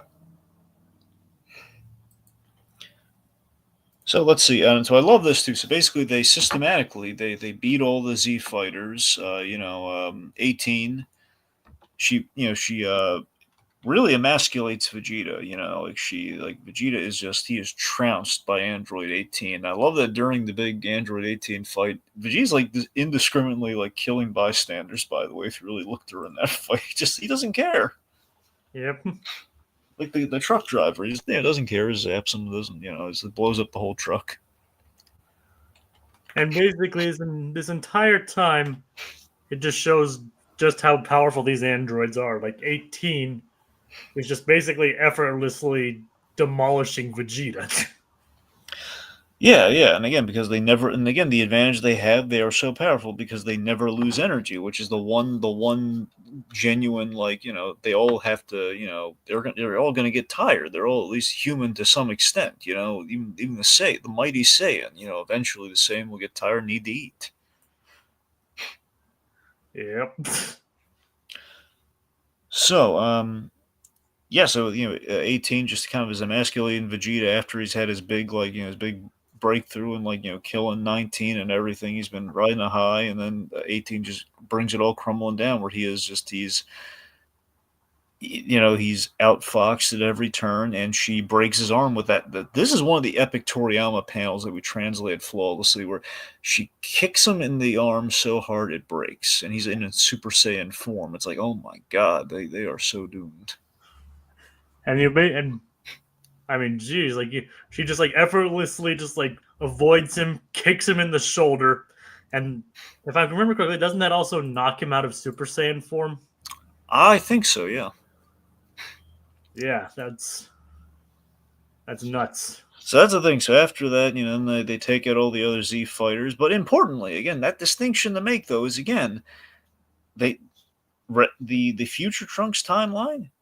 They killed all these people in this moment. They all died. But again, because they're not truly evil, they're just they just take them out and say, yeah, we're just gonna kill Goku. No one can really stop us. And Krillin, I love that.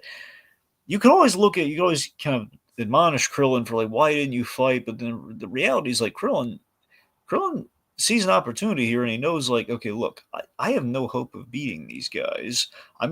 All of my much more powerful friends, Vegeta in Super Saiyan form, taken out by one of these characters. I have no hope in defeating them right now. What is a smarter way to approach this situation? And he tries talking him out of it, like guys, why are you doing this? You're under his control anymore. Yeah, we're just gonna go kill Goku. And and he stays out of the fight. Nobody, and even Android 18, probably out of pity, gives him a little peck on the cheek. Which again, she smooches him, and that's the start of it. And that gets Krillin thinking, like, well, maybe they're not all bad. Yep. And we just say like, I love the designs of androids 18, 17, and 18. They're great. Oh yeah. Plus, they get like the good twin look going on too. With the way their hairs are, with the way their hairs look. Yeah. Yeah, or their hair looks, I should say. Mm-hmm. And but yeah, I mean, I like that Krillin's playing it smart there. Lucas Green, but that's why Kami doesn't view them as a threat to humanity. And I love that too. I love that Krillin is kind of our foray into Kami's line of thinking there. We're like, I mean, look, these guys aren't the pure evil thing that was foretold so far. So before we make any drastic moves, we should really think about this. Yep. Like they could be reasoned with in theory. Like 16, he's I think I forget if we have it here or if it's later where he like thanks 18 for like not hurting any animals. I think it's later, but still, just it's like a little thing with him. He's like admiring the wildlife during all the action. He refuses to fight anyone but Goku. But then Piccolo, speaking of Kami, that's where Piccolo heads off to after their scuffle with the androids. Yes. Also, real quick, so Gohan dropped Bulma and Yajirobe, and he missed. Not only did he miss the action, he missed all the cake and cookies that Bulma's mom had at the ready, which bums me out. Like, oh, poor Gohan, he never got the cake and cookies. Like he was already at his own house. Like he was close to his own house, Mm-hmm. and then Bulma Cal basically strong armed him to taking them home. Yeah. I So basically, if I were going out, like we're nearly at my house. You can wait 5 minutes. yeah. So and, meanwhile, and poor Yajirobe had to give up his neckerchief for well, Trunks. it's a scarf, Yes, Jacob. scarf. They're called scarves, Jacob. I know neckerchief's kind of close, I guess, but Yeah. scarf. I mean, let's face it, Yajirobe barely has a neck. Yeah, good point. Some of the characters don't even have a nose. Yeah. Krillin, you don't even have a nose. All right. It's like so. It's like so. Yeah. Poor Yajirobe had to give up his scarf to be Trunks' diaper. Yeah. So we had some dumb Marin filler with the turtle. Like the turtle defends her, from like some guys flirting with her or something. It was kind of cool to see the turtle fight, though. No, that was really cool. It's just the whole thing of like he's getting really weird about like the thank you kiss from the pretty good. But the idea is she's like flirting with everybody, and that's why all these guys are showing up on the island too. It's just like Marin's a mess. Even the turtle. Even the turtle. Yep. Even the freaking turtle's not immune from Marin's charms. Yep. So anyway, Goku's having the android nightmare. Which in hindsight doesn't make a lot of sense because he still hasn't seen the androids, but Oh well. But it's still an effective scene though. I think. yeah, Chi Chi dies in that. It's Especially pretty like haunting. especially when he sees them just like attack Chi Chi and she just crumbles over. He's Oh like, yeah. Chi Chi, no. Yep. My meal ticket. That's not. Yeah, we're joking. No, but we're joking about that. But he actually does. You can tell how much he actually cares because he's He actually. does. I'm just saying it's kind of that's another thing based on your whole, Yeah. Yeah. But he actually is like devastated in the dream when Chi Chi gets killed. Oh yeah. All right. So Gohan ponders the time travel logic, which is like future Trunks just go back a little earlier and kind of prevent this from happening. Maybe go and give us the useful information earlier, but basically we establish we'll get into this a little bit later too with the Cell Saga, but essentially it's the end game logic of you can't certain things have to happen for the time travel events to happen in the first place. So that's why he And can't if change things willy nilly, and as we've seen, like too many visits through time kind of pollutes it. and if he came back from if he went back into then the future he goes back to would then be different again. Yeah, which is kind of it's I want to shorthand it by saying it's like the end game logic, where you have that scene in end game where we point out, wait, I'm gonna just go back in time before this certain event happened. We're like, no, you need that to happen, otherwise, you have no reason to go back. And which is basically, you mean Back to the Future is just a bunch of bull crap, says Ant Man. It's like I'm afraid so. Yeah, because because time travel is so set in stone that it has to be done a certain way. Yeah. And in reality, it's just like, okay, how do we get our time travel plot to work? Yeah. So Anyway, so Bulma makes a discovery. She sees the machine and also the egg. oh boy. So basically, we see that Trunks' time machine, like the exact same time machine, is there, but it's been there for 4 years, and like growing over like mold, and there's a hole in like the capsule shell of the ship, and inside was an egg, Well, what was inside the egg? a gross looking cicada skin. Which wasn't what was in the cicada skin? Well, probably a bug guy. But we'll get there in So time. Meanwhile, Piccolo, amidst all this, Piccolo visits Kami and he's remembering what happened on Namek when he fused with Nail. So he realizes, I need to fuse with Kami to be basically what he learned on Namek. He needs to be his full Namekian, be at full Namekian power.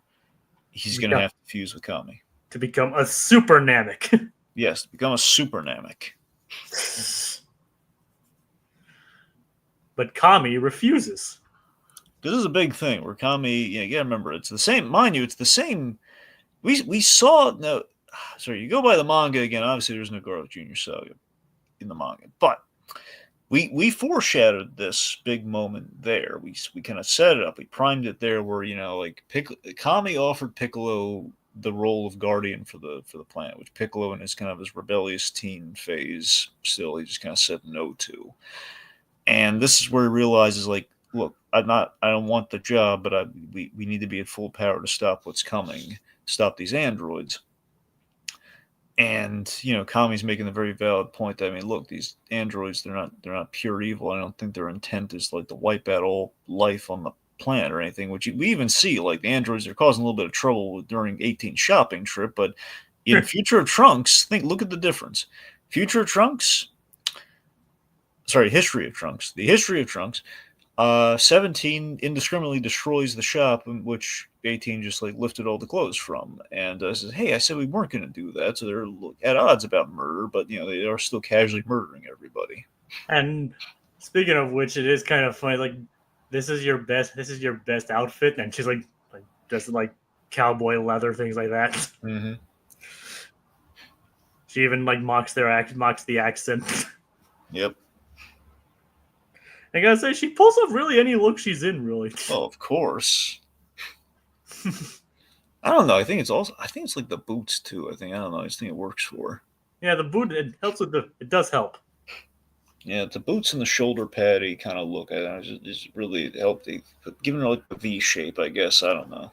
It does. Like I said, kind of like Bulma Android 18 kind of pulls off any kind of look she can get into. Agreed.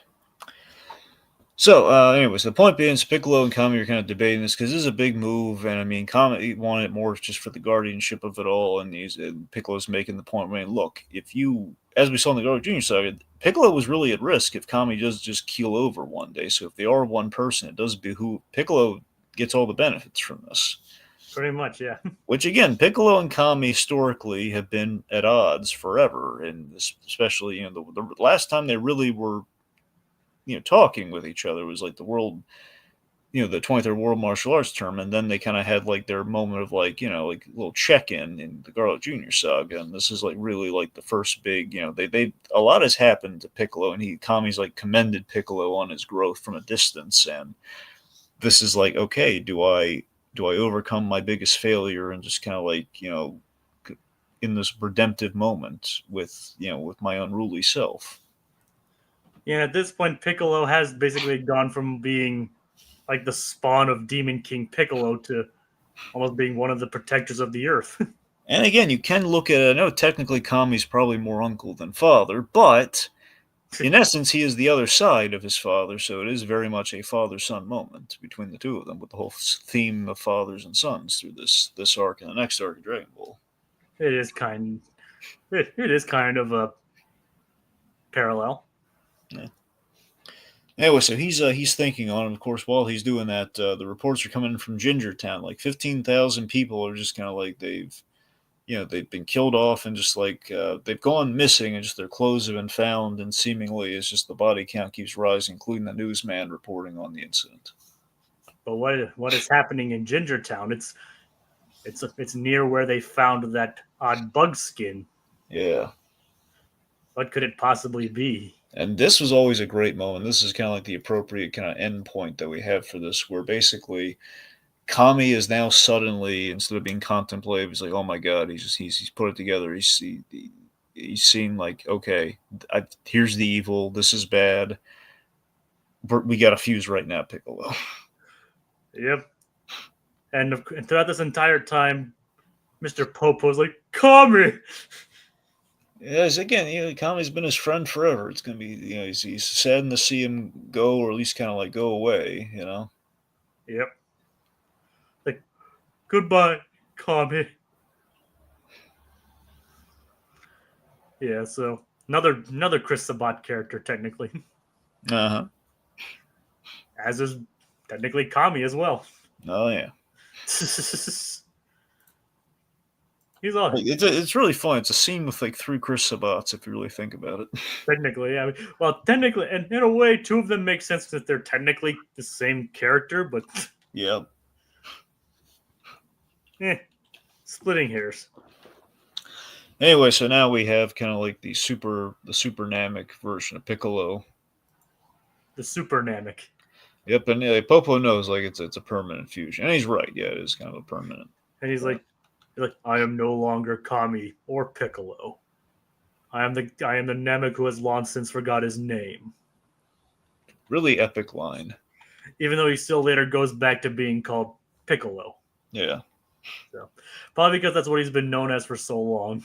There's like a line in the is a line in the Kakarot game. I forget if it's somebody talking to Piccolo or Piccolo talking to himself, but it's he's kind of pondering the name Kami Piccolo. No, just Piccolo. Yeah. Yeah. Anyway, so Piccolo, he's first on the scene. He goes to Ginger Town because now he has all of Kami's knowledge. So this is as wise into Piccolo as he gets. And you think about it going forward here, Piccolo does get a lot more kind of wise and stoic going forward, especially during the Boo saga. So this is kind of where he gets it from. So this is where he starts being like the hot-headed, overly angry Piccolo. Agreed. Yeah, I mean, yeah, that's exactly it. Yeah, like Piccolo's making a lot more tactical and really just kind of like even keeled decisions after this episode. Makes sense. Don't know, we still get our funny moments with Piccolo, but not as like this way. We don't get Basically, as basically more as like a comically serious kind of guy. yeah. All right. So he shows up at Ginger Town, ready to face this great evil that he's sensed, and he has an idea of what's there. And who emerges? We see something straight out of a horror movie. He has a great entrance. Like it's like a demonic western where it's almost like an apocalyptic western moment where it's like empty clothes all across, like a Mhm. almost like a rapture, like a We lethal rapture has happened. like we hear like animalistic noises. We see a shadow cast against a wall. We hear like the sound. I love the sound of the feet. Yes, it's like I said, it is kind of appropriate that we're introducing Cell so close to Halloween because he's pretty much the closest Dragon Ball Z gets to a straight up horror villain. Oh yeah. So that's the thing. So Cell, this very bug-like looking creature. Again, he looks so creature-like. He's got like this big like tail and everything. He shows up, and it's just kind of like horrifying. And we don't know anything about this guy yet, and it's just like, oh boy, it's so just Cell shows up, and it's gonna be this. We've opened the floodgates. Like there's a new player in town here. This guy's come from the future, and all we know is he's really. We see the I guess in terms of our story structure, what we have here, and again, we really wanted to end on like we haven't had the proper introduction to Cell yet, but we see him here, and he is kind of pivotal to the Android saga. Foretells a problem and kind of prophesizes like the big thing we're going to be dealing with like 3 years from now with the Z fighters, and like it's the idea of like you can prepare for a threat or prepare for a fight as much as you can, but there's always going to be surprises around the corner and things you're not going to. If you get cocky or get overconfident, you think you know what you're going up against. That's when you've lost the fight. And Cell is the embodiment of that. Cell is the embodiment of like of having the data, but also just that unpredictable thing you're going to go up against. And just Cell arriving on the scene is like another variable you did not see coming, even though you thought you had all the answers thanks to future Trunks. It's the arrogance of. It's not even like the arrogance of youth, so to speak. It's the arrogance of youth. It's not just that. It's the idea of trying to win a fight through pure strategy, I guess. Versus just like kind of like Goku's way of like of fighting. It's like Goku like kind of like it's not that Goku doesn't do strategy. It's not that he doesn't think things through per se in a fight. It's not that prep time doesn't is a bad idea. It's just the idea that being told that something is unbeatable and something's going to be bad, or like, you can prevent certain things if you do certain things, like the way of living, if you live by like statistics and future outcomes, it's going to paralyze you and you're going to be unprepared when a true challenge comes. And Cell is the embodiment of that, and that's kind of what he represents. He's like, just when you thought you knew what you were dealing with. And speaking of Cell, I remember I'm watching Toonami when the Cell Saga was airing, and one of the clips they showed was him draining someone. Oh yeah, which is when we start, Cell Saga. Oh yeah, Which I'll get to. So then I'll get to yeah. the vividness of that commercial It's burned a into my, it of that commercial burned into my brain next time. it is a memorable introduction. Yeah, but it ends. But this android saga ends not with a bang, not with a battle against the androids, but the introduction of a larger threat. So again, it's kind of weird that we don't really give any closure to the androids. But by definition, with where we're going to go with the Cell of it all, we can't really do that because they're going to literally feed into that character. And the introduction of said character, I mean, it is kind of appropriate given where we're going to go in the next arc. So I mean, it's a fitting end of like intrigue, in that sense. It's kind of like the whole, like, Doc got sent back, to the old west. Like, where do we go from here, kind of a thing. And like, oh, and we have some more comments. Yep. The best villain of Zero Rise and basically representation of everything DBZ to this point and all the fighters he's piled off. Yeah. It's like Joan. We have the new commenter Jonesy D874. My favorite arc of DBZ Trunks is my love child, future Trunks, and unfortunately he missed everything. Sorry about that. Yeah. But you'll be able to rewatch it, and soon we'll be going into, and within the next month we'll be going into the next saga as well. So you didn't miss all the Cell. And Future Trunks is in the Cell Saga, obviously. So we got a lot of still a lot of Future Trunks to talk about, and also Cell. There's going to be a lot of Cell to talk about. So that'll be next month. So. And the return of the tournament too. Mm-hmm. So yeah.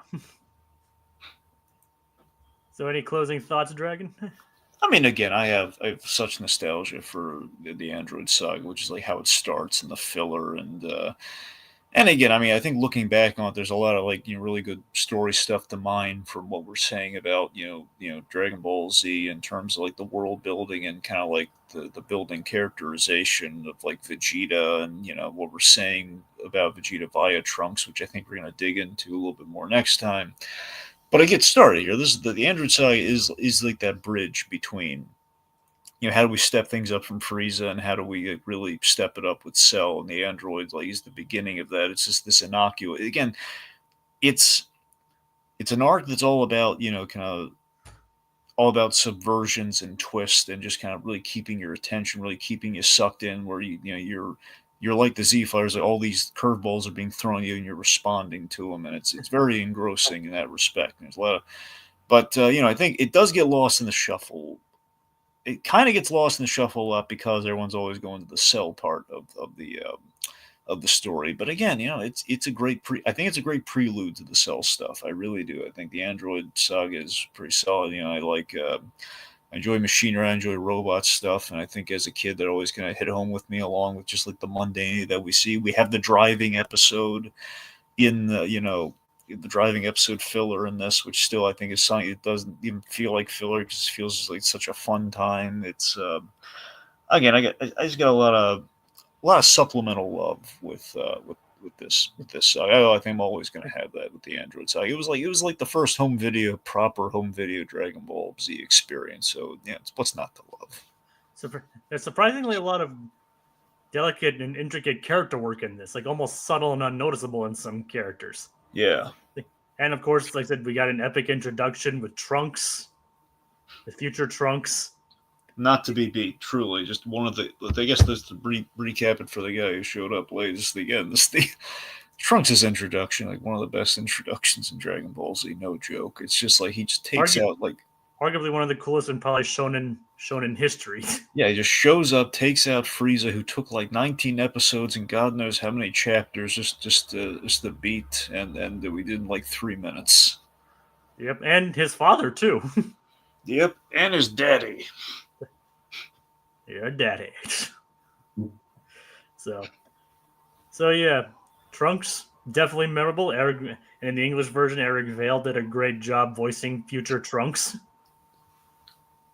Yep, very much the Terry McGinnis of Dragon Ball Z. Yep. So, and I gotta say, like, I think this arc is definitely paced better than the Frieza saga was, despite it not really ending, just kind of stopping. If that makes sense. Mm-hmm. So, I enjoyed it quite a bit, and anxious to see where things go within the Cell saga. Should I take us out now, Dragon? Yeah, go for it. Well, thank the folks that showed up. All right. Thank you, Lucas Green, Jonesy, for tuning in this evening. And with the android still on a mission to eliminate Goku, a new threat from the future emerges. One who will push the heroes beyond their limits, with techniques and DNA taken directly from them. Can our heroes defeat this mysterious beast from the future? Join us for the Cell Saga next time on Journey into Dragon Ball Z. Hey, we found a Dragon Ball. Ooh, wonder what it's going to lead to this time. Who knows?